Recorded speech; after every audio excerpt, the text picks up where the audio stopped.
আমার মুসলিম বিন আকিল এত সুন্দরভাবে সেই জায়গায় ইসলামের বার্তা দিতেছিলেন, সুন্দরভাবে মানুষদেরকে ইসলামের শিক্ষাটা দিতেছিলেন, কিন্তু এদের সহ্য হলো না। ইজিদকে খবর করেছে, ইজিদের গুপ্তচররা আজকে ওবাইদুল্লাহ বিন জিয়াদ মক্কার ব্যক্তি কিছু সৈন্য সামন্তকে নিয়ে এবার যখন বাদশার কাছে আসে, বাদশা পরামর্শ দিল যে কোনো ভাবেই হোক আজকে চলে যাও কুফা নগরে।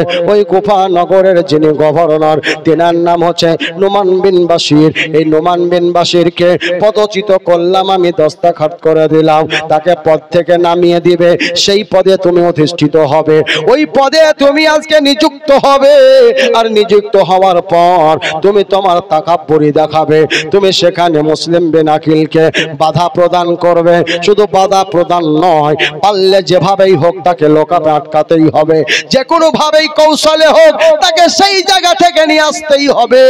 এমাজ্জা সামাইন বাদশাহ হুকুম জারি করে দিল গো আব্বা জানেরা, ও গো আমার প্রাণের মা বোনেরা, এদারে সবাই পথে আছে, আমার হোসাইন আসবে, আমার হোসাইন। এই পথযাত্রা করতে করতে করতে করতে মুহররমুল হারামে 2 তারিখে মুআজ্জা সামাইনে কেরাম পৌঁছেছিলেন সেই বাপজিরা ফুরাত নদীর ধারে। তার আগে আব্বা জান আপনাদেরকে আমি বলি গো, আমার হোসাইন পৌঁছেননি, তার আগে সেই জায়গার পরিণতি কি হচ্ছে। আল্লাহু আকবার কাবীরা। মাগরিবের পরে হানি বিন আরওয়া রাদিয়াল্লাহু তাআলা আনহুর ঘরে ওই মক্কার ওবাইদুল্লাহ বিন জিয়াদ সৈন্য বাহিনীদেরকে নিয়ে মুখের মধ্যে একটা নেকাবে আবৃত করে বেরাদার ইসলাম ওই বৈঠকের মধ্যে শামিল হলো। এশার আগে মাগরিবের পরে আব্বা জানের আগো যেমনই ঘরের মধ্যে প্রবেশ করলো, আগুনেতে যেমন দণ্ডায়মান হয়েছে। মুসলিম বিন আকিলের কাছে যারা আজকে ভক্তরা বসেছিল তারা সবাই বলছে, ওই দেখেন আমাদের হোসাইন এসে গেছে। নারে তাকবীর! বিরাদার ইসলাম নারায়ে তাকবীরের ধ্বনি শুনতে হলো। আল্লাহু আকবার! হোসাইন এসে গেছে। মানুষের মধ্যে উৎফুল্ল দেখা যাচ্ছে, মানুষের মধ্যে একটা খুশির জোয়ার ছিল। ওই বিরাদার ইসলাম চালাক ব্যক্তি দেখলো হোসাইনের এরা মোহাব্বতকারী, হোসাইনের আশাধারী। এখন তো আমি হোসাইন নয়, আমি যে ওবাইদুল্লাহ বিন জিয়াদ, আমার পুরো রূপরেখাটা একবার দেখাতে হবে। এই জনগণেরা, যে যেখানে আছো থেমে যাও। আমি হোসাইন নয়, আমি হোসাইন নয়, আমি ওবাইদুল্লাহ বিন জিয়াদ, তোমাদের গভর্নর, নতুন তোমাদের নব গভর্নর। তোমাদের মাঝে কে আছো? নোমান ইবনে বাশির, জলদি করে আমার কাছে আসো। জাহানা বাপজিরা বলা সঙ্গে সঙ্গে সকলের হৃৎপিণ্ড কাঁপতে লাগলো। হঠাৎ করে আচানক ভাবে যদি কোনো থানার ওসি বা সিআই আপনাদের মাঝে চলে আসে আর পরিচয় দিয়ে দেয় আমি থানার ওসি এসেছি, তোমাদের মধ্যে বলো কে প্রধান মেম্বার আছো, তোমাদের মধ্যে বলো কে সবচাইতে বড় বদমাশ আছো, বলবে কে? বলবো হয় ওরে বাবা ধরে নেবে। কিছুদিন আগে যারা টাকাওয়ালা অর্থওয়ালা এই সিবিআই কে দেখে ভয় পাচ্ছিল, ইডি কে দেখে ভয় পাচ্ছিল, নিজের বাড়ি গাড়ি ছেড়ে পালিয়ে বেড়াচ্ছিল সব দেশে। তাহলে ইডি সিডির ভয়ে দোকান খোলে না, বন্ধ করে দিয়েছে। আর ইনকাম ট্যাক্স কমানো আছে, আর এধারে ইনকাম ট্যাক্সের আওতায় পড়ছে, তথাপি ইনকাম ট্যাক্স ঠিকভাবে হচ্ছে না, তো ভয় আছে। বেরাদার ইসলাম সামাইন, যে লোকগুলো আমার হোসাইনের ভক্ত দেখিয়ে মুসলিম বিন আকিলের কাছে ছিল তারা একটু জড়সড় হয়ে গেল। ইস গভর্নর তো মুসলিম বিন আকিল রাদিয়াল্লাহু তাআলা আন দেখছেন। তো নোমান ইবনে বাশির যখন গেল আর সঙ্গে সঙ্গে ওই নোমান ইবনে বাশিরকে পত্রটা দিল। আর চিঠিটা যেমনই দেওয়া, একজন জ্ঞানী ব্যক্তি, নবীর সাহাবী, আহলে বাইতের মোহাব্বতকারী, প্রেমকারী, পত্রটা নিয়ে যেমনই পড়তে লাগলেন, তো পড়তে পড়তেই ওই আপনার নোমান ইবনে বাশিরের চোখ দিয়ে পানি ঝরঝর করে পড়তে লাগলো। জোরে বলো সুবহানাল্লাহ।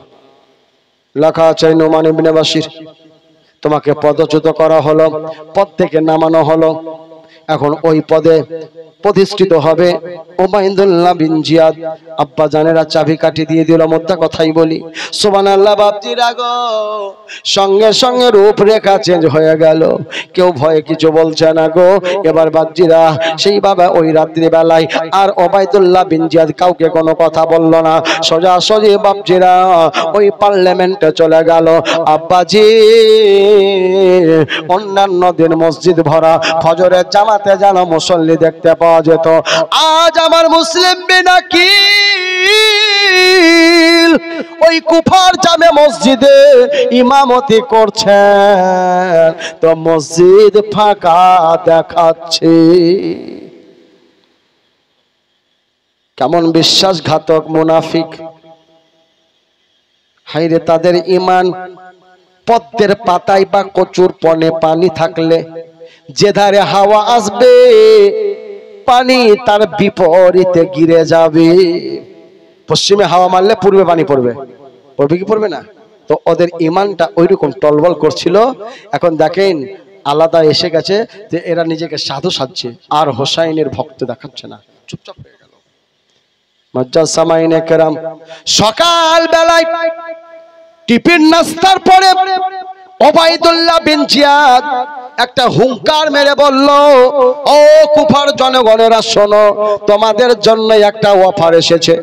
অফারটা হচ্ছে, যদি তোমরা ওই মুসলিম বিনাকিলকে আমার হাতের মধ্যে তুলে দিতে পারো, ওই মুসলিম বিনাকিলকে জিন্দা বা মরা আমার কাছে পৌঁছাতে পারো, তো তোমাদেরকে বাদশার তরফ থেকে এনাম তো দেব, বরং তোমাদের বাপ দাদারা যারা হাজতের মধ্যে 10 বছর 12 বছর ধরে লোকাপের মধ্যে ভরায় আছে তাদেরকে বেকসুর খালাস দিয়ে দেব। এবার দেখেন এমন একটা জিনিস বলে দিয়েছে, যাদের বাপ 12 বছর ধরে জেলে আছে, অর্থ মন চাইবে যাকে ধরিয়ে দেয়, কি করবে, একে ধরিয়ে দেয়। আমাদের বাপ ছাড়া পেবে, আমাদের ভাই ছাড়া পেবে, এমন একটা টোটকা লাগিয়ে দিয়েছে। বেরাদার ইসলাম সামাইনে কেরাম বলতেছিলাম, আব্বা জানেরা এই সংবাদটা ক্ষণিকের মধ্যে চতুর্দিকে ছড়িয়ে গেল। হানি বিন আরওয়া রাদিয়াল্লাহু তাআলা আনহু তিনি জানতে পারলেন যে পানাহা দিবে তার কপালে কষ্ট, আর যিনি আছেন তিনাকেও যেন কষ্ট দিয়ে মারা হবে গো। হানি বিন আরওয়া বলছে, হুজুর আর আপনাকে মসজিদে নামাজ পড়তে যেতে দেব না। হুজুর গো, আজকে সারাদিন আমার বাড়িতে থাকবেন, আমার বাড়িতে মেহমান নামাজি করবেন। যখন একটু মাগরিবের পর সূর্য অস্তমিত হয়ে যাবে, অন্ধকার নেমে আসবে, এই অন্ধকারের মধ্যে আপনি আমার ঘর থেকে চলে যাবেন। হুজুর বলা যায় না, ওই হোসাইন যদি এই মুহূর্তে সপরিবারে নিয়ে এসে এই জায়গায় পৌঁছে যায়, বড় বিপদের সম্মুখীন হয়ে যাবে। ঠিক বলেছ হানি বিন আরওয়া। মুসলিম বিনাকিলের এই চিন্তাধারা, আমি যে কোনো ভাবেই হোক এই কুফা শহর থেকে আমাকে পথ ধরতে হবে, ওই পথ দিয়ে গিয়ে আমার ভাই ইমামে হোসাইনকে বাধা দিতে হবে যেন সে কুফায় না আসে। কিন্তু বাপজিরা কপালে যেটা আছে সেটা ঘটবে, কেউ কপালের লিখনীয়কে কাটতে পারে না। এই জন্য আব্বা জানেরা গো বলতেছিলাম, আল্লাহু আকবার কাবিরা। মুসলিম বিনাকিল 2 বাচ্চাকে নিয়ে মাগরিবের পর এবার দরজা দিয়ে বেরিয়ে গেলেন, কিন্তু প্রত্যেকটা দরজা বন্ধ হয়ে গেছে। এক হংকারে বাদশার কথাই সবাই নিজের নিজের ঘর বাড়িতে একেবারে আটকে মরে দিয়েছে, যেন ওই মুসলিম বিনাকিল নবীর ঘরানা, নবীর আওলাদ, নবীর ওই যেন গোলাপ ফুল আমাদের বাড়িতে না আসতে পারে। কিন্তু যারা আশিক ছিল, যারা সব চাইতে মোহাব্বতকারী ছিল, এরা যেন বাপজিরা মনে মনে চিন্তা করছিল, আল্লাহ যদি ওই মুসলিম বিনাকিলকে আমরা পাই, রাত্রে বেলায় গোপন ভাবে রাখবো, সারাদিন খাওয়াবো আবার পড়াবো, তারপরে রাত্রে বেলায় আমরা তাকে দরবার থেকে পৌঁছায় দেব। আব্বাজি এইভাবে রাত্রে বেলা বেলায় বাপজিরা মুসলিম বিন আকিল দুটো বাচ্চাদেরকে নিয়ে চুপি চুপি চুপি চুপি চুপি এবার চলতে আরম্ভ করেছে। ও বাবা জানেরা, এমন সময় আমার মুসলিম বিন আকিল কোন পথ দিয়ে যাবেন ওই বাচ্চা দুটিকে নিয়ে। বাচ্চা না থাকলে হয়তো বাপ তাড়াতাড়ি চলে যেতে পারতেন, তবে ছোট ছোট ছেলে ভালো করে চলতে পারে না। বাপ দুই বাচ্চাকে বলছেন, বাবারি তোমরা আমার কাঁধে চেপে নাও। বেটা ও ইব্রাহিম আর মুহাম্মদ, বেটারে আওয়াজ করিও না, তোমাদেরকে আমাদেরকে ধরার জন্য গুপ্তচোরেরা চতুর্দিকে ছুটে বেড়াচ্ছে। বেটা তোমরা চুপচাপ বাপের গর্দনে বসো, আমি আব্বা হয়ে তোমাদেরকে নিয়ে যাব। আরে মনের আশা মনে রইল, পূরণ হইল না। দয়ার নবী বিনে গো আপনি বলতে কেউ নাই সংসারী। মায়ার নবী বিনে গো আপনি বলতে কেউ নাই সংসারী। যেদিন ছেড়ে যাইবারে এ মায়ার দুনিয়া, আপনি বলতে কবরেতে কাউরে পাইবা না। জোরে বলেন। যাদেরকে আপন ভাবা দরকার তাদেরকে আমরা আপন ভাবলাম না, আর যারা কবর পর্যন্ত যেতে পারবে না, নিজে পার হবে কিনা এই গ্যারান্টি দিতে পারবে না, তাদের দিকে মানুষ আমরা ঝুঁকে যাই। আসল পথ ছেড়ে আমরা বেপথে যাওয়ার কারণে আপনাদের আমাদের সমাজে বিপদ নেমে আসে। কথা কোন ঠিক না বেঠিক? আরে ক্ষণিকের জন্য যদি কষ্টও হয়ে যায় তো পরক্ষণে জান্নাত ও নসিবে এসে যায়। যেটা বলেন সুবহানাল্লাহ। মুসলমান বাপজিরা, তো যারা আসল সাচ্চা মহব্বতকারী কুফাবাসী তারা কিন্তু কাঁদছে যে আমরা পেলেই লুকিয়ে দিব, নবীর আওলাদ নবীর সন্তান লুকিয়ে দিব। আর কিছু মানুষ চাইছে পেলেই ধরবো আর জেলে চলে যাবো আর টাকাটা হাতে পেয়ে যাব। দেখেন দুরকম মানুষের সোচ। কেউ বলছে মার, আবার কেউ বলছে ওকে লুকা। আছে না নাই ভাই সমাজে? কিছু মানুষ আছে আবার আপনার ওই ভালোভাবে বাড়িয়ে জিনিসটাকে বড় করিয়ে দেয়, আবার কিছু মানুষ আছে বড় জিনিসকে ছোট করে দেয়। করে কি না? মানুষ হয়ে মানুষকে ভালোবাসো, পারলে উপকার করো, নচেত কোনো মানুষের ক্ষতি করিও না। এটাই হচ্ছে শরীয়তের কথা। জোরে বলেন।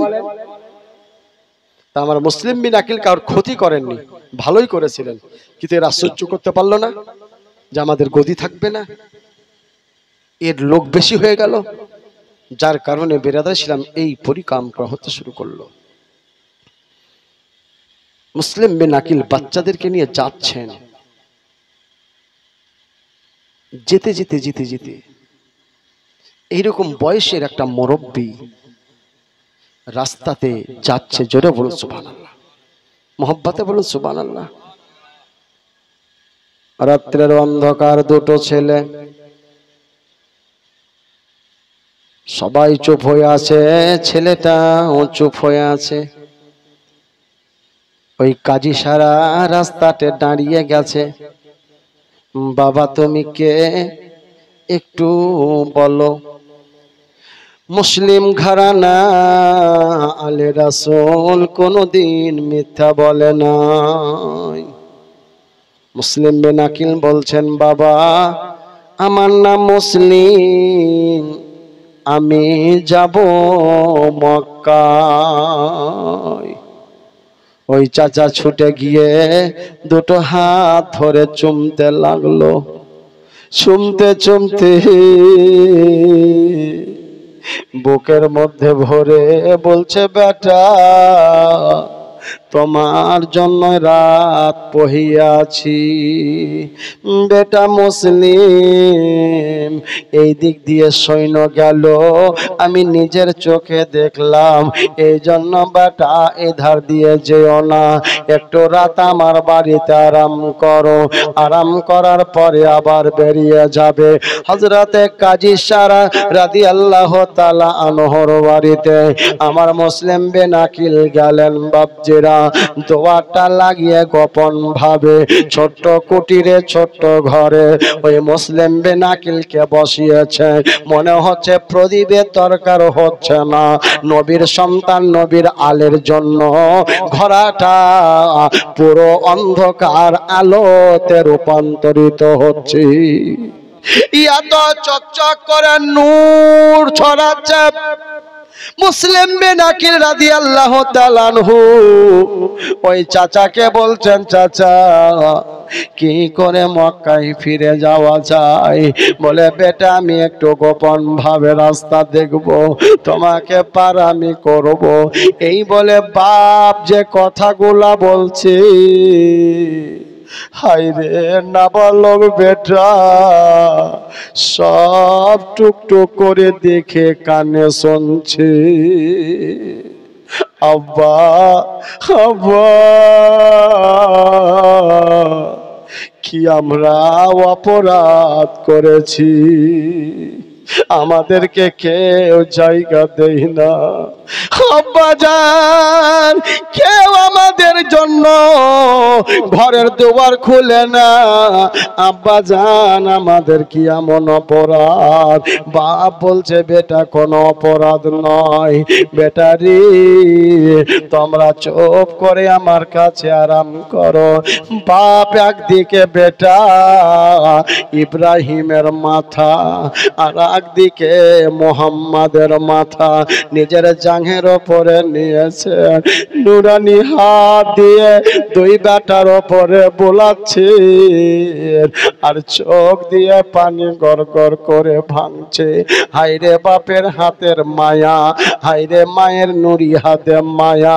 কোন বাচ্চা যদি কান্দে, মা নিজের নুরানি হাত দিয়ে যখন বাচ্চার গায়ে ঠেকিয়ে দেয়, অটোমেটিক আল্লাহর রহমতে বাচ্চার কান্না থেমে যায়। বাপের হাত বোলানোতে ওই বাচ্চা দুটি কত হেঁটেছে, বাপের কাঁধে চেপেছে, এবার চোখটা যেন বন্ধ হয়ে গেছে।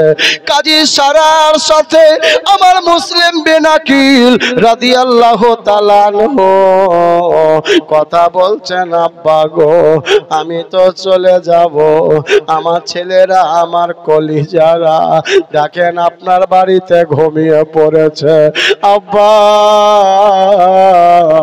আপনাকে আল্লাহর দোহাই দিচ্ছি, আমার ছেলেরা আপনার বাড়িতে থাকবে। চাচা গো, আমি একাই চলে যাব, আমার হোসাইনকে আসতে দেব না, দেব না। তবে আমার বেটারা আব্বা বলে যদি ঘুম থেকে উঠে যায়, আমার ছেলেদেরকে তাড়িয়ে দিয়েন না। চাচা দয়া করে মদিনা বা মক্কার পথটা দেখিয়ে আমার ছেলেদেরকে যাওয়ার জন্য রাস্তা ধরিয়ে দিয়ে। কাজী সারা বলছে, বেটা আমি কসম খোদার করে বলছি, নবী আমার কষ্ট পাবে, নবীর জানের জিনিস তোমরা। এই সন্তানকে আমি যেভাবে হোক আমার বেটা দ্বারাই আমি মক্কা বা মদিনার পথ দেখিয়ে দিব, এটা আমার ওপর একটু তুমি বিশ্বাস রাখো। মুসলিম বিন আকিল বিশ্বাস স্থাপন করলেন। আর ওই রাত্রি বেলায় আব্বা জানের আগো আবার একাই যেন পথ দিয়ে বেরিয়ে পড়লেন। হাইরে কুফার লোকেরা এই ছেলেটাকে মুসলিম বিন আকিলকে নাবির ঘরানা নাবির ফুলকে ঢুকতে দেবে না বলে সব দুয়ারটাকে বন্ধ করেছে। কিছু শয়তান তারা ঘুরে বেড়াচ্ছে তলোয়ার দিয়ে। এমন সমাতে এমন একটা রাস্তা দিয়ে যাচ্ছিলেন, মুসলিম বিন আকিল চলে যাচ্ছেন, হাতে টর্চ নেই, লাইট নেই, নুরানিময় চেহারা। হায় রে আমার মুসলিম বেনাকিল ওই পথ দিয়ে যেতে যেতে দেখছেন একটা মা, বয়সের দিক থেকে ৭৭ বছর হবে। জোরে বলুন। কে দিল? একটা আমার বোন ১,০০০ টাকা আমার দিয়েছে গো। আল্লাহ মায়ের বা বোনের দানকে কবুল করে, যদি তার স্বামী দুনিয়াতে আছে তো হায়াত দান করো, আর স্বামী যদি মায়ের ইন্তেকাল করেছে আল্লাহ তাকে জান্নাত আতা করো, আল্লাহুম্মা আমিন। ও আব্বা জানেরা, প্রাণের মা বোনেরা, একটা ৭০ বছরের বুড়ি একটা চেরাক নিয়ে বা লণ্ঠন নিয়ে গো দুয়ারের মধ্যে বসে আছে। জোরে বলুন সুবহানাল্লাহ। মুসলিম বিনাকিল ওই পথ দিয়ে যাচ্ছিলেন। ওই বুড়িমা বলছে, তুমি কে? কে তুমি এখান দিয়ে যাচ্ছ? আমার নবীর ঘরানা মুসলিম বিনাকিল নিজের পরিচয় দিলেন, মা আমি তো মুসলিম বিনাকিল যাচ্ছি। তবে মা গো এই বয়সে এই রাত ধরে কেন আপনি এত গভীরে বসে আছেন মা? কেন আপনি বিছানায় ঘুমাননি মা? কেন আপনি বিছানায় শুয়ে যাননি মা গো? আপনি যে বয়স্কা মা, আপনার শরীর একেবারে জর্জরিত মা, তবে এই জায়গায় কেন আপনি এইভাবে অপেক্ষা করছেন? বলে, বাবা রে আমার একটি যুবক বেটা যার নাম বেলাল এখন পর্যন্ত আসেনি বাবা, যার কারণে আমি আব্বা আজকে মা ছেলের ইন্তজার করতেছি। মা কার নাম? ছেলে যদি বাড়িতে না আসে মার চোখের ঘুম হয় না রে। আরে ওই মা ছেলেদেরকে না খাইয়ে নিজে খাই না। বলে, মা আপনার ছেলের জন্য আপনি এইভাবে বসে আছেন। আমার মুসলিম বিনাকিল বলছে, মা গো তবে আমি চলে যাব। বলে, না বেটা না, খবরদার যেও না। এই দিক দিয়ে কেন আজকে শয়তানেরা গেল? ও আমার মুসলিম, আমার গরিবের বাড়িতে একটু চরণ ধরে দিয়ে যান। ওগো নবীর আল, ওগো নবীর ঘরানা একটু আসন। আমার মুসলিম বিনাকিল ওই মায়ের কথার উপরে বিশ্বাস স্থাপন করে এবার যেন ঘরের ভিতরে গেলেন। সুন্দর একখানা চাদর পেরে দিয়ে বেরাদার নবীর সন্তানকে বসতে দিয়েছেন। নবীর গোলাপ ফুল জান্নাতীকে বসতে দিয়ে মনের কথাগুলা খুলে বলছেন, বেটা আমার বেটাটা এত শয়তান, নামাজ তো পড়ে না, মানুষের ক্ষতি ছাড়া ভালো করে না। বেটা আমার বেটা একটা মাতাল নেশাখোর। আব্বা জানেরা গো, এবার মুসলিম বিনাকিলকে ওই মা বলছে, বেটা আমার যখন বেটা এসে যাবে তুমি একটু বুঝাইও, তাকে সুঝাইও। তোমার কথাতে যদি আল্লাহর হেদায়েত হয়ে যায়, ওরে আমার লাল, আমার বেটা আল্লাহর পথ চিনতে পারবে, আল্লাহর পথে সে কায়েম থাকবে। কত সুন্দর মা ছেলের ভালো উপদেশ দিচ্ছে। বেলাদের ইসলাম ছেলের জন্য আজকে দোয়া নিবে আহলে বায়তের কাছে। কোনো বাপ কোনো মা চাহে না আমার ছেলে জাহান্নামে যাক, আমার বেটা জাহান্নামে যাক। নবী বলেছেন, আমার উম্মত উম্মাতানেরা গো, ওই বাপ মাকে মোহাব্বতের নজরে দেখো। বাপ মার দোয়া যদি তোমার পথে থাকে, পৃথিবীর সমস্ত শক্তি অপেক্ষা মায়ের দোয়া আল্লাহর কাছে কবুল হবে। সুন্দর কথা শুনলেন।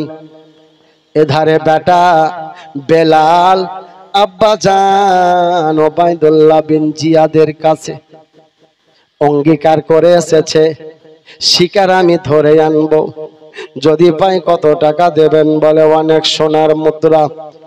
সুবহানাল্লাহ। উটের উপরে চেপে এই বেটা আশাস বেলাল চতুর্দিকে সন্ধান নিল, কোথাও পাওয়া যায় না। আফসোস করতে করতে রাত গভীরে বাড়িতে যখন ঢুকছে, মা বলছেন বেটা বেলাল এসেছো? বলে হ্যাঁ।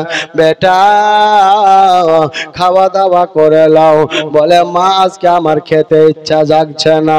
বলে বেটা তোমাকে চাঞ্চল্য দেখাচ্ছ কেন? বলে আমাকে আজকে ভালো লাগছে না।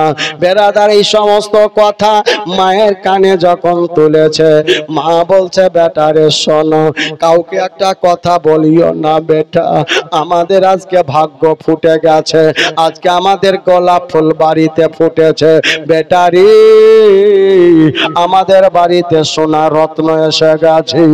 বলে মা কেমন কথা কইছ, কেমন কথা তুমি বলছো মা? বলে বেটা সত্য করে বলছি, আজকে নবী মুস্তাফার বাগানের ফুল জান্নাতীর আগমন বাড়িতে হয়েছে। যেমন বলা কলিজা বেড়ে গেল। মা মা কি বলছো? বলে বেটা সত্য বলছে। মা গো তাড়াতাড়ি চলো, আজকে অভিনয় করলো বহুরূপী সেজে। বলে মা চলো ওর কাছে যাব। মুসলিম বিন আকিলের হাতে হাত দিয়ে আমি নিজের ভুল সংশোধন করব, আল্লাহর পথে হাঁটবো বাপজিরা। এত বড় 2 নম্বরী বেটা, এত বড় গাঁজাখোর বেটা, এত বড় মাতাল বেটা মাকে পটকিয়ে নিয়েছে। মা জানছে নিশ্চয়ই রে আমার খারাপ বেটা যদি ওই নবীর আলো ঘরানার হাতে হাত দিয়ে যদি ভালো পথ পাই, তাহলে আমি মা খুশি হয়ে যাব। আব্বা জানেরা এই রাতের অন্ধকারে ওই মুসলিম বিন আকিলের কাছে মা তার কলিজার বেটাকে বেলালকে নিয়ে যাচ্ছে বাপজিরা। যেমন নিয়ে গেল নম্রতা ভাবে বসলো, সালাম করেছি, হাতে হাতটা দিয়ে এবার চুম্বন করছে অভিনয় হিসাবে। মন বলছে আমি সুযোগ পেলেই এখনই বাচ্চার কাছে যাব, একাই তো লড়তে পারবো না, যাদের শরীরে টাইগারে রক্ত ভরা আছে আমি একাই তো লড়না করে পারবো না, এই জন্য আমি কিছু সাহারা নেব। ওবাইদুল্লাহ বিন জিয়াদের কাছ থেকে আমি কিছু সিপাহ সালার নিয়েছি, একে গ্রেফতার করব। মা আজকে এমন এনাম তুমি দিলে, এমন একটা উপহার দিলে মা, সারা জীবন বসে খেলে আমার ভান্ডার শেষ হবে না। আল্লাহ বলে বান্দারে শোন, লক্ষ টাকা দিলেও যদি তোর কপালে না জুটে তো 1 মিনিটের মধ্যে ভোগ করা যাবে না। নমরুদ, ফেরাউন, কারুন, এদের নাম শুনেছেন? সাদ্দাত যে পৃথিবীতে জান্নাত তৈরি করেছিল, জান্নাত গোটা পৃথিবীকে সার্ভে করে কিছু সুন্দরী রমণীগুলাকে লক্ষ লক্ষ টাকা দিয়ে ক্রয় করে প্রত্যেকটা রুমে রেখে দিয়েছিল, সোনার ফুলদানি টেবিল দিয়ে সাজিয়েছিল। বলে আগামীকাল 10টার সময় উদ্বোধন হবে। সানাই বাজতে লাগলো, বাজনার তালে তালে বাজা, আগে পিছে খালি ফোর্স আর ফোর্স। যদি নরেন্দ্র মোদী আসে তো 1000 আগে আর পিছে, যদি মুখ্যমন্ত্রী আসে আগে আর পিছে 500, একটা এমএলএ যদি আসে তো আগে 10টা পিছে 10টা, থাকে কি থাকে না? আরে বেটা, ফোর্স তোকে বাঁচাতে পারবে না, এমপি এমএলএ তোকে বাঁচাতে পারবে না, বাঁচানেওয়ালা মালিক হচ্ছেন কুলিল্লাহুম্মা মালিকাল মুলকি তুতিল মুলকা মান তাশা ওয়া তুইজ্জু মান তাশা ওয়া তুযিল্লু মান তাশা। জোরে বল, বাঁচানেওয়ালার মালিক কে? তাহলে ইজ্জত সম্মানের মালিক আল্লাহ, তাহলে হায়াত মাউতের মালিক আল্লাহ। এই জন্য তোমরা পড়ো বিসমিল্লাহি তাওয়াক্কালতু আলাল্লাহি তাআলা। জোরে বলেন, আল্লাহর প্রতি ভরসা রাখতে হবে। টাকা থাকলেও যদি বাঁচা যেত তাহলে বড় বড় বাদশারা মরতো না, সবাই মরে যাচ্ছে। তাহলে সেই আল্লাহ, ওনার উপরে ভরসা রাখতে হবে বাপজিরা। ওনার হাতে হায়াত মাউতের চাবি। এখন ই শয়তান ভাবলো একে ধরিয়ে দিব আর টাকা পাবো সারা জীবন, ভান্ডার শেষ হবে না। অভিনয় করে মাকে বলছে, মা আজকে আমরা জান্নাতি ফুল পেয়ে গেছি। মা বলো, হ্যাঁ বেটারে। আমার মুসলিম বিন আকিল সুন্দর কথা বললেন, ভাই এইরকম খারাপ কাজ থেকে বিরত থাকো। কয়েকটা কথা নসিহতমূলক বললেন। বলার পর ওই শয়তান বেলাল বলছে মা গো আজকে অন্য রুমে আমি ঘুমাবো না, দুই ভাইয়ের মতন আজকে মুসলিমের কাছে ঘুমাবো। আব্বাজি এই মুসলিমের সঙ্গে ঠাঁই নিয়ে বাপজিরা বেলাল যেন ঘুমিয়ে পড়ল। আমার মুসলিম বিন আকিলের চোখে ঘুম নাই, তন্দ্রা নাই, শুধু চিন্তা করছেন আল্লাহ কখন আমি যাব মক্কা শরীফে, রাস্তাতে যদি ভাইয়ের সঙ্গে দেখা হয় হোসাইনকে আমি আসতে দেব না। এধারে নজর করছেন আমার ছেলেরা জেগেলে কে আমার ছেলেকে পৌঁছাবে। দুই দিকে বাপজিরা স্মরণ করে আমার মুসলিম বিন আকিল যেন বিছানায় শুধু চটপট করতেছে। এমন সময় ওই বেলাল যেন উঠে গেল। আপনার কাছ থেকে কোনো বন্ধু যদি উঠে যায় আপনার ধারণা হবে হয় পেশাব করতে যাবে নচেত বাথরুমে যাবে। আব্বাজি ওই বেলাল উঠে গিয়ে দুয়ারটা খুলে টুক টুক টুক টুক করে ঘোড়ার ওপরে চেপে ওবায়দুল্লাহ বিন জিয়াদের কাছে ফজরের আগে যেন পৌঁছালো। হুজুর বড় আজকে আমি ভাগ্যবান হয়েছি, আজকে দামি পুরস্কার আমি পেয়ে যাব। কি বলছো বেলাল বলো? বলে ওই মুসলিম বিন আকিলকে আমার বাড়িতেই যেন বন্দি রাখা আছে, আপনি আমাকে কিছু সৈন্য দেন, ওই মুসলিম বিন আকিলকে আমি পাকড়াও করে আনবো। আব্বা জানেরা ওগো আমার বহিনেরা মায়েরা গো, ফজরের আজানের ধ্বনি মসজিদের মিনারে উদ্ভাসিত হচ্ছে। আসসালাতু খায়রুম মিনান নাওম।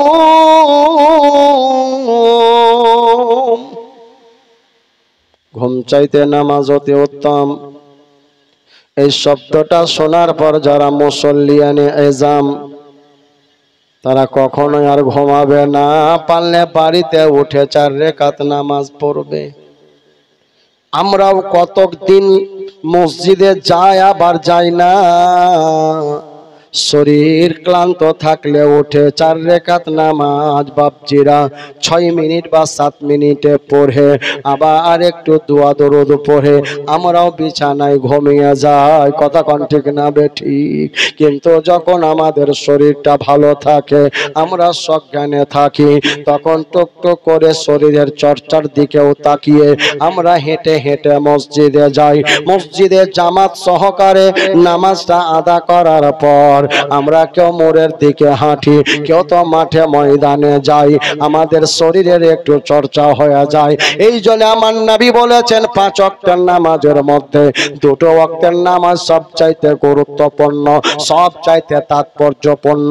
ইয়া রাসূলুল্লাহ ইয়া হাবিবাল্লাহ, কোন ওয়াক্তের নামাজ? নবী বললেন এক হচ্ছে আসর আর এক হচ্ছে ফজর।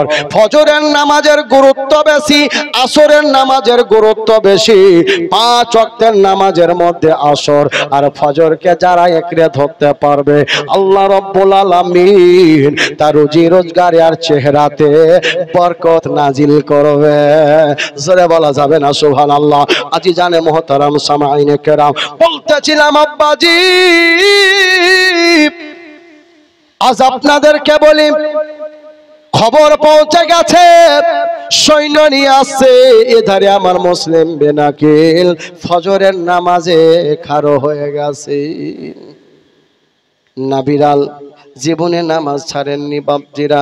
নবী বলছেন আসসালাতু মিফতাহুল জান্নাহ, নামাজটাই হচ্ছে জান্নাতের চাবি, জান্নাতের ছোরান। আসসালাতু মিরাজুল মুমিনিন, নামাজটা হচ্ছে আল্লাহর মেরাজ, আল্লাহর দিদার। ইমামতা সামাইনে কেরাম, বলতেছিলাম আজি জানে মুহতারাম সামাইনে কেরাম, আজকে আপনাদের এখানে আমি সকালে পৌঁছে গেলাম আর সকালে পৌঁছে যাওয়ার কারণে এশার ওয়াক্তের নামাজটা এসে ঘরে পড়লাম তো আমার মনে তৃপ্তি আসলো।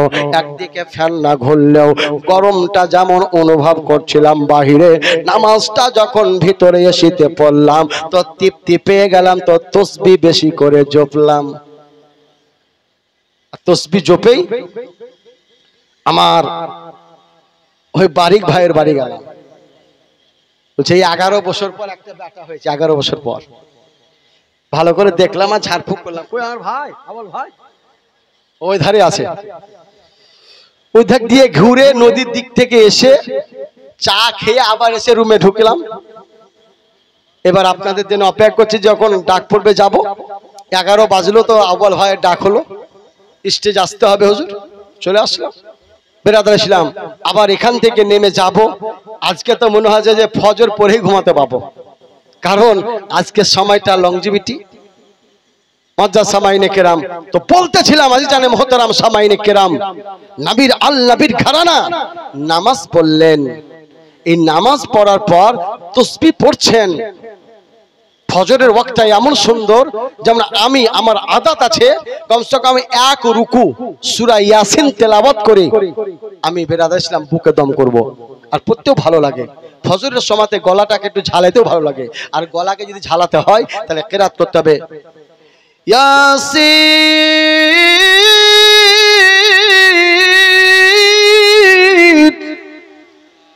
ওয়াল কুরআনিল হাকীম।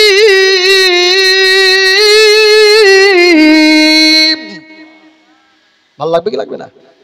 যদি ওইভাবেও না পড়তে পারেন, ইয়াসিন ওয়াল কুরআনিল হাকীম ইন্নাকা লামিনাল মুরসালিন আলা সিরাতিল মুস্তাকিম তানজিলাল আজিজির রহিম লিতুনজিরা কওমান মা উনজিরা বাউহুম ফাহুম গাফিলুন লাকাদ হাক্কাল কাওলু আলা আকসারিহিম ফাহুম লা ইউমিনুন ইন্না জাআলনা ফি আনাকিহিম আগলাম। এভাবে যদি পড়েন আর একরকম বুকে ফুঁক দেন, তো সূরা ইয়াসিন পুরোটা পড়লে 10 খতম কোরআন শরীফ পড়ার সওয়াব আল্লাহ দান করবে। জোরে বলুন সুবহানাল্লাহ। এই জন্য আমার নবী বলছে, রাত্রে যখন ঘুমাবা তাই এক খতম কোরআন পড়ে ঘুমাবা। নবীর সাহাবারা চমকে উঠলেন, ইয়া রাসূলুল্লাহ, এক খতম তো সম্ভব নয়, সারা রাত পার হয়ে যাবে, 5 ঘন্টা রাত ব্যয় হয়ে যাবে। ইয়া রাসূলুল্লাহ, তো রাত্রে বেলা এমনিতে আমরা ঘুমাচ্ছি, তো যদি গোটা কোরআন শরীফ খতম করে ঘুমাই তো ফজরের আজান কানে শুনতে পাওয়া যাবে। যেটা বলা যাবে না। তা আমার নবী বলছেন, রাত্রে বেলায় যখন তোমরা ঘুমাবা 3টি কাজ করবা। বলবো 3টি কাজ কি কি করা হবে?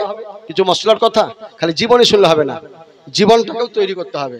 জীবনী শেষ, মাসলা মাসাইল যদি শিখেন তাহলে ঈমান মজবুত হবে। জোরে বলুন সুবহানাল্লাহ। ঘরে মশলা যদি দেন তো ঘর বেশি টিকসই হবে। আর খালি যদি ঘর মজবুত না করেন, উপরে সুবহানাল্লাহ অনেক রকমের রং বেরঙের কালারি পেইন্টিং চলছে, এখন প্ল্যাটফর্মের মতন চলছে। কি বলেন তো, এই কি বলে এটাকে, ফল সিলিং না কি বলছো? ফল সিলিং না ফস সিলিং কি বলছো ভাই? একটা ঘুষি মারলে ভেঙে যাবে, ভাঙবে কিনা? আবার এখন আবার নতুন জিনিস একটা দেখতে পাচ্ছি ভাই, পেপারকে নিয়েছি 30 বছরের গ্যারান্টি দিচ্ছে। ওটাকে কি বলছে? আগে শুনতাম যে ওয়াল পেপার, এখন কোন পেপার বলছে? বলছে স্প্রিং পেপার। একবার হুরু করে লাগিয়ে দিচ্ছে, নতুন গেল। আবার খুলে নিবেন যে প্লাস্টার না করাতে। তাহলে কত রকমের রং বেরঙের জিনিস চলে এলো। ওপরে চিকুন চাকুন, ভিতরে ভস্কাবে গুণ। আরে তো যদি দিওয়ালি মজবুত না হয় তো এই ফ্যাশনে তোর কাজ করবে? কাজ করবে কি? কাজ করবে না আপনারা। তাহলে দেওয়ালকে মজবুত করতে হলে মশলা ভালো মাখাতে হবে। মশলা ভালো করি। তুমি ইমামের ভুল হচ্ছো, আর তোমাকে যখন বলছে দুআই কুনুত পড়ো, সেই ইয়াকানা বুতো ইয়াকানা স্তাইন, চলবে নামাজ? দুয়া কুনুত জানা না থাকলে কোন দুয়া পড়তে হবে? কেউ বলছে কুল হু আল্লাহ। আরে নাদান, কুল হু আল্লাহ বলে তো আল্লাহু আকবার বললি না, হাত বাঁধলি। তো ওখানে মসলাতে লেখা আছে রব্বানা আতিনা ফিদ দুনিয়া হাসানাতাও ওয়া ফিল আখিরাতি হাসানাতাও ওয়া কিনা আযাবান্নার। এটাই পড়ো। বই লেখা আছে মসলা, আনোয়ারের শরিয়াতে, কানুনের শরিয়াতে, নিজামের শরিয়াতে, বাহারের শরিয়াতে। জানতেন না? মজ্জা সামাইনে কিরাম, কোরআন শরীফকে বুঝতে গেলে কয়েকটা বিদ্যার দরকার আছে। তার মধ্যে কোরআন শরীফে কিছু জায়গায় আছে যেগুলোকে হুরফে মুকাত্তাআত বলা হয়।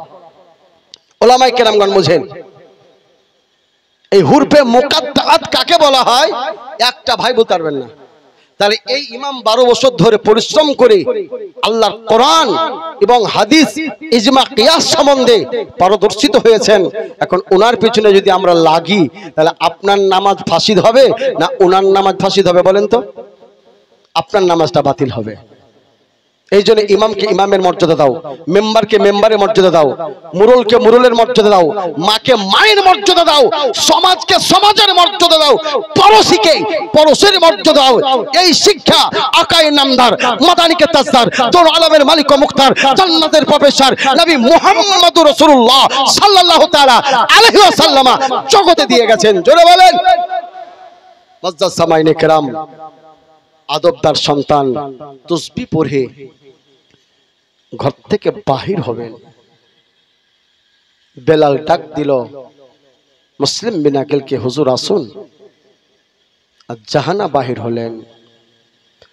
মুসলিম বিন আকিল জানতে পারলেন চক্রান্ত করে শিয়াশি করে আমাকে গ্রেফতার করতে এসেছে। লোকের আনাগোনা চলছে, একটা নয় দুইটা নয় বাপজিরা গো। ওই বেলালের বাড়ির কানটাতে 500 জন প্রহরী মুকাররার হয়ে গেছে।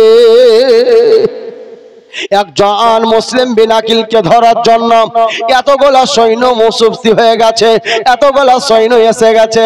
আব্বাজি আমার মুসলিম বিন আকিল গো, এবার চিন্তা করলেন আল্লাহ আমাকে তলোয়ার তুলতে হবে। ইসলাম এমন একটা জিনিস বাপজিরা, যেখানে যেমন পরিস্থিতি আসে ওই পরিস্থিতি অনুযায়ী সেই জায়গায় যদি হাত চালাতে হয় হাত চালাও, যদি মুখ চালাতে হয় মুখ চালাও। মুখ চালাও মানে গাল দিও না, এটা ভাবি না। মুখ চালাও মানে গাল দিও না, বুড়ি গেছে তাহলে হুজুরের কাছে ফতোয়া না। মুখ চালাও মানে মুখে কথা বলো। হযরতে আলীকে জিজ্ঞাসা করা হলো, আলী তুমি প্রত্যেকটা যুদ্ধে গিয়ে জয়লাভ কেন করো? তো আলী বলেছিলেন যে দিলে ছিল রাসূলুল্লাহর মুহাব্বত আর জবানে ছিল আল্লাহু আকবার। জোরে বলেন। তাহলে আল্লাহ রাসূলের মুহাব্বত অন্তরে নিয়ে যদি নারায়ে তাকবীরের ধ্বনি দিয়ে কোনো ময়দানে নামা হয়, তাহলে অমুসলিম বেধর্মীদের কলজা কাঁপে কি কাঁপে না? কাঁপবে। আর আলী বললে এই বাজুতে শক্তি আসবে। জোরে বলুন সুবহানাল্লাহ। এই জন্য ভালো করে দেখে নিয়েন, ওই নায়কেরা ফিল্ম স্টারেরা ও মিচ্ছামিছির মারে কাল্পনিক ভাবে বলে ইয়া আলী বলে কিনা, তা আলীর নাম ওরাও লিখছে ওখানে। ওরাও জানে যে সব থেকে তাকতওয়ালা আলী। যত সাহাবী ছিল সব থেকে সাহাবীর মধ্যে শক্তির দিক থেকে আমার টাইগার ছিলেন হযরতে শেরে খোদা আলিয়া মুর্তজা। যারা বলুন সুবহানাল্লাহ। বিশাল ইতিহাস, মজ্জাজ সামাইনে কেরাম, সীমিত সময়ে ব্যাখ্যা করা যাবে না। তো বলতেছিলাম মুসলিম বিন আকিল সেই আলীরই খুন তাদের মধ্যে বিরাজ করছে। যারা বলুন সুবহানাল্লাহ। তলোয়ার বাহির করে নিলেন, জান বাঁচা দেয়। সুবহানাল্লাহ। এমন সংঘর্ষ হলাম, এরা চাইছে একে যেভাবেই হোক কৌশলে ধরতে হবে, কিন্তু মুসলিম বিন আকিল দেখলেন এ জায়গায় যে কোনো ভাবেই হোক আমাকে বেরিয়ে যেতে হবে। আমার ভাই চলে আসছে, খবর পৌঁছাতে হবে। এই আশা আকাঙ্ক্ষায় তলোয়ারে তলোয়ার চলে। আব্বাজি এই তলোয়ারের সঙ্গে যখন তলোয়ার লাগে মনে হচ্ছে আকাশে বিজলি চমকালে যেমন গর্জন আসে, ওইভাবে বেরাদার ইসলাম মনে হচ্ছে কুফার জমিনে গর্জন শুরু হয়ে গেল। মুসলিম বিন আকিল আজকে এতটা রাত্র জাগার পরেও ওই জায়গায় সমস্ত বেরাদার ইসলাম যেন ওবাইদুল্লাহ বিন জিয়াদের সৈন্য সমর্থককে নিস্তনাবুদ করলো। জোরে বলুন সুবহানাল্লাহ। আজি জানে মুহতারাম সামাইনে কেরাম, এই দিক থেকে বাপজিরা তলোয়ার চলে, ওই দিক থেকে তলোয়ার আসে।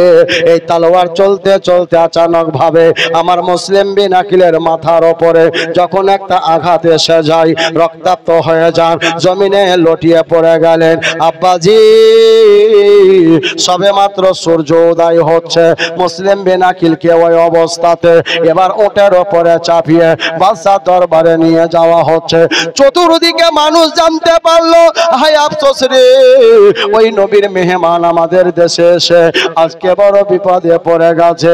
আব্বাজান এবার বেরাদার ইসলাম ওই অবস্থায় সকালবেলায় পার্লামেন্টে নিয়ে গেছে। একেবারে বাপজিরা অসুস্থ হয়ে গেছেন, পিপাসিত আমার মুসলিম বিন আকিল ওই দরবারে যখন পৌঁছে গেছেন, বাপজিরা রক্ত জামা কাপড় গোলা লোহুলাহান হয়ে গেছে, রক্তে রঞ্জিত হয়ে গেছে। মুসলিম বিন আকিলকে ওই শয়তান ওবাইদুল্লাহ বিন জিয়াদ কাবুতে এনে বলছে এখনো সময় আছে, তোমরা আমাদের অনুগত স্বীকার করো, আমাদের বাদশা এজিদকে মেনে নাও। মুসলিম বিন আকিল বলেছিলেন, না না, এ ওবাইদুল্লাহ বিন জিয়াদ, কখনোই তাকে মেনে নিতে পারবো না। আমাদের ইসলামের প্রতি বেহরমতি করেছে, যে শয়তান ভাই বোনের বিয়েকে জায়েজ করেছে, আমার নবী যেখানে হারাম বলেছে, না না না, কি করে তাকে মানতে পারি? বলে যখন তুমি মানবা না, এবার তোমাকে সাজায় মাউত দেওয়া হবে। মাউতের ভয় দেখাচ্ছে। হায়রে নবজওয়ান, আমার নবী বংশের ঘরানা, নাবির আলে রাসূল। আমার মুসলিম বিন আকিল বলতে লাগলেন, একবার ফলো করো ও ওবাইদুল্লাহ বিন জিয়াদ, যার আজানে ধ্বনি 5 বার মসজিদে শুনতে পাও, যে আজান শোনার পরে চোখে মুখে দরুদ পড়ে লাগাও, একবার ফলো করো, তারই ঘরানার সন্তান আমি এখানে কোনো এসে অন্যায় করিনি, কোনো মানুষের আঘাত করিনি, কোনো টাকা পয়সা লুণ্ঠিত করিনি। ওরে ওবাইদুল্লাহ বিন জিয়াদ, একজন নির্দোষ ব্যক্তির ওপরে জোর করে জুলুম চালিয়েছ। একবার দেখো দেখো, খারাপি পর্দা হটিয়ে লাও, নুরানি পর্দাতে, মোহাব্বত ভালোবাসার পর্দাতে একবার তোমরা দেখো। আব্বা জানেরা, এই জন্য মানুষের 2টি পর্দা, একটা হচ্ছে কাপড়ের পর্দা, আর একটা হচ্ছে মানবতার পর্দা। জোরে বলুন, কটা পর্দা বললাম? এই কটা পর্দা বললাম? কথাগুলো শিখিলেন? পয়েন্টের কথা, দামি কথা। এই জন্য জলসা জুলুসের দরকার আছে, মাহফিলের দরকার আছে। প্রত্যেকটা মাহফিলে প্রত্যেকটা মানুষ কিছু না কিছু শিখে না ভাই। 2টো পর্দা, একটা হচ্ছে কাপড়ের পর্দা, যেটা আপনাদের আমাদের মা বোনেরা নিজের চেহারাকে আবৃত করে। কি দিয়ে করে ভাই? এই যে চাদর পর্দা করলো। আর একটা হচ্ছে মানবতার পর্দা, যে এই কাজটা খারাপ, নোংরা, এখানে আমাকে বিরত হতে হবে। এটা একটা হচ্ছে লজ্জার পর্দা। জোরে বলুন সুবহানাল্লাহ। এই লজ্জার পর্দাটা যদি উঠিয়ে নেন, তাহলে বেপর্দা হয়ে যাবে। নিজের বাপের টাকায় খাবো তো কে কি বলবে, তো লজ্জা শরম উঠে গেল, মানে লজ্জার পর্দা উঠে গেছে। তাহলে 2টো পর্দা, এক কাপড়ের পর্দা, এক মানবতার পর্দা। ওবাইদুল্লাহ বিন জিয়াদ রে, আমরা নবীর ঘরানা, আমাদের হাতে হাত দিয়ে যদি অঙ্গীকার করো, কিয়ামতের ময়দানে হাসরের প্রান্তরে ওয়াদা করলাম তোমার হাত ধরে আমরা আল্লাহর জান্নাতে নিয়ে যাব। কথা বাড়তে লাগলো, মোদ্দা কথাই বলি, মাপ দিয়ে রাখো। বলেন না, তোমার বক্তব্য শুনতে তোমাকে এখানে নিয়ে আসেনি, এখন পর্যন্ত যখন তুমি সোজা হচ্ছ না, তার প্রতি আমল করছো না, তাহলে শুনে নাও ও মুসলিম বিন আকিল, তোমার শেষ মেয়াদ এসে গেছে। বলে কি হবে? বলে তোমার ধর থেকে মন্ডল আদা করে দেওয়া হবে জাল্লাদ দিয়ে। ও মাজ্জাজ জামাইনে কেরাম, মওতের ভয় পেলেন না। বলে ও ওবাইদুল্লাহ বিন জিয়াদ, তবে তুমি আমাকে কতল করার আগে আমার কি 2টো শর্তনামা মানবে? বলে কি এমন শর্তনামা বলো? বলে বিশেষ করে তোমাকে বলি রে ওবাইদুল্লাহ বিন জিয়াদ, আমি এখানে একাই আসিনি, এরা পত্র দিয়েছিল, এরা ভালোবাসার নজরে আমাদেরকে দেখে এই অবস্থা আমাদের করলো। যার কারণে ওবাইদুল্লাহ বিন জিয়াদ আমি বলি, এখানে কিছুদিন আসার পরে কিছু দোকানে আমার কার্য লাভা আছে, কিছু দোকানে আমার বাকি পড়ে আছে। আমি যখন শহীদ হয়ে যাব, আর শহীদ হয়ে যাওয়ার পর আমার ওই সওয়ারি আমার তলোয়ার বিক্রি করে আমার ঋণগুলোকে পরিশোধ করিও। ওই ওবাইদুল্লাহ বিন জিয়াদ, আমার 2 কলিজা, আজকে মোহাম্মদ আর ইব্রাহিম আমার সঙ্গে এসেছিল, এই 2টো বাচ্চা যদি তোমার পার্লামেন্টে চলে আসে, আব্বা আব্বা বলে কান্দে, এই 2টি বাচ্চাকে মারিও না। দয়া করে তোমাকে বলি, ওই মদিনা বা মক্কার পথ দেখি আমার বাচ্চা 2টিকে রাস্তা ধরিয়ে দিও। আল্লাহুম্মা সাল্লি আলা মাওলানা মুহাম্মদ ওয়া আলা আলি সাইয়্যিদানা। বক্তব্য শেষ করে দেব, প্রায় 1:45 বাজতে চলছে। নাতে নবীতে একটু শুনে দিই। আর বেরাদার আপনাদেরকে বলেছিলাম হোসাইনের ভক্ত আপনারা, এখানে আমরা শক্ত আছি, আপনাদেরকে আমার সঙ্গে একটা মানকাবাত পড়তে হবে। তো বাচ্চারা বলেছিল পড়বো হুজুর, তো ওরা তো এখন পড়েই গেছে, ওরা পড়েই গেছে, বুঝতে পারছেন না? ওদেরকে এখন উঠান উঠে করবে, বাচ্চা ছিল তো ঘুমাক, অসুবিধা নেই, ভালো লাগছে, লোক আছে মানে ভালো আছে, বুঝতে পেরেছেন কিনা? গাড়িতে ঘুমাক প্যাসেঞ্জার, ড্রাইভার যদি দেখে যে আমার প্রত্যেকটা সিটে প্যাসেঞ্জার আছে, ওরা যদি ঘুমিয়েও যায় তো ড্রাইভারকে ভালো লাগবে যে আমার ঘরটা ভরি আছে, বলবে কিনা? হ্যাঁ, তো সুবহানাল্লাহ, জান্নাতি বাগানে ঘুমাচ্ছে, ঘুমক, অসুবিধা নাই। শুধু আপনারা আমার সঙ্গে পড়বেন, রক্তে লালে লাল হইল, কি বলবেন? কারবালার ময়দান।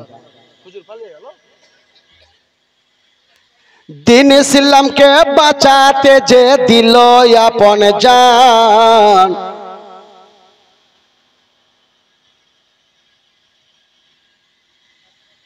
ওইদিকে পালালো, পালেন না হুজুর, ভালো লাগবে না, আমাকে কানতে লাগবো, চলে আসেন আপনি, চললেন হুজুর। আচ্ছা জান, ঘুমান গা, প্রতিদিন রাত দেখতে আমার ফজরে উঠতে হবে, দায়িত্ব, জান হুজুর, দোয়া করেন। আরে দিন ইসলামকে বাঁচাতে যে দিল আপন প্রাণ, তারই রক্তে লাল হইল কারবালার ময়দান। ঝুমকে বলিয়ে, আরে তারই রক্তে লাল হইল, আরে দিন ইসলামকে বাঁচাতে যে দিল আপন জান, তারই রক্তে লাল হইল কারবালার ময়দান। ওগো তারই রক্তে, একদিকেতে জালিম কুফি, অন্যদিকে ইয়েজিদ পাপী, একদিকেতে জালিম কুফি, অন্যদিকে ইয়েজিদ পাপী, আবার তারাই ডেকে শহীদ করে,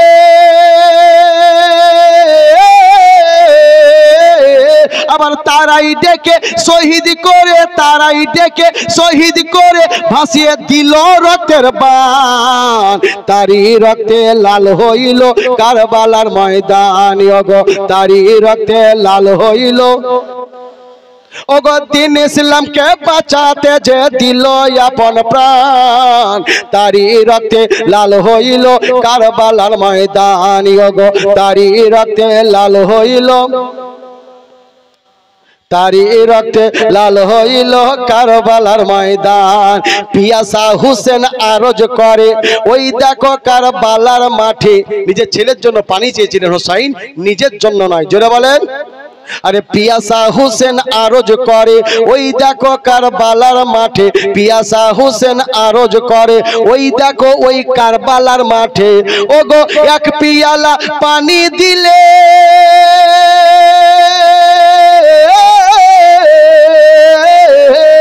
ওগো এক পিয়ালা পানি দিলে, এক পিয়ালা পানি দিলে, আখেরাতে করব হাউজে কাউসার দান, তারই রক্তে লাল হইল কারবালার ময়দান। ওগো তারই রক্তে লাল হইল, ওগো দিন ইসলামকে বাঁচাতে যে দিল আপন জান, তারই রক্তে লাল হইল কারবালার ময়দান।